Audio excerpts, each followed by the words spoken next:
mga kalaptop. And for today's video mga kalaptop is sobrang dali lang ng video na to mga kalaptop. So panoorin nyo hanggang sa dulo ng video para mas malaman nyo ng kaunti, no, may malaman kayong kaunti dito sa pinagsasabi ko. So bago ang lahat is huwag mo kalimutan mag-subscribe kung bago ka lang dito sa YouTube channel ko, no.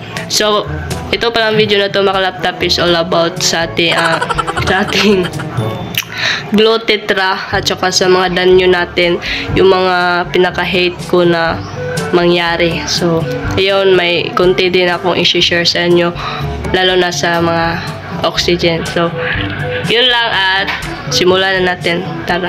So yun na nga mga kalaptop, yung nangyari kanina is dito lang naman yung mga Glow Tetra natin, 'di ba, sa sala namin ganyan. So ito yung pinaka-hate ko talaga mga kalaptop, lalo na pag sobrang lamig ng temperatura dito sa amin, kasi lalo na kapag gabi at saka kahit na umaga ganyan, sobrang lamig ng klima dito sa amin. Iwan ko kung bakit, kasi nga climate change na yun ngayon mga kalaptop. So kanina is chinek ko to kasi magpapakain sana ako, kaso lang may lumutang na Glow Tetra. Yan yung mga Glow Tetra natin dyan sa aquarium. May lumutang na kulay pink. So hindi na ako nagdadalawang isip mga kalaptop kung ano yung cause niya, kasi nga sa temperature namin dito.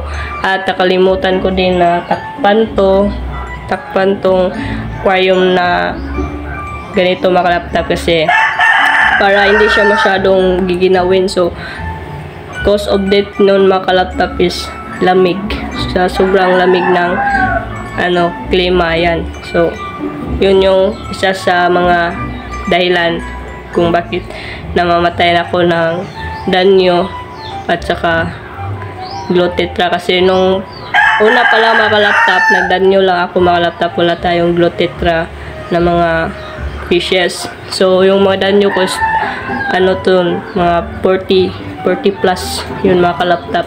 Sa sobrang dami niya mga kalaptop, ayan, sobrang saya ko naman kasi makukulay sila dyan sa ating aquarium. So, hindi ko alam, ayan, sa kakulangan ng information ganon. So sa taglamig nung last year, maraming namamatay mga kalaptop. Hindi ko alam yung dahilan, kasi hindi ko pa alam kung ano yung mga pros and cons sa lalo na pag taglamig. So yun mga kalaptop, isa-isa silang namamatay. At nag-ask din ako sa owner ng pet shop dito sa amin. Cause daw nun is sa sobrang lamig, hindi nila makayanan yung sobrang lamig ng temperature. So kailangan din nila ng mainit talaga. Yung sa tubig nila is mainit, no. So yun yung dahilan mga kalaptop bakit lumutang yung Glow Tetra natin dyan sa aquarium. At isa pa mga kalaptop, i-share ko na lang din yung pag mag-burn out mga kalaptop, yung walan kayo ng kuryente ganon, is i-off nyo or tanggalin nyo yung yung isasaksak nyo sa oxygen, kasi isa yan sa cause mga kalaptop bakit kahit na ilang buwan lang yung oxygen nyo na nabili is masisira at kaagad.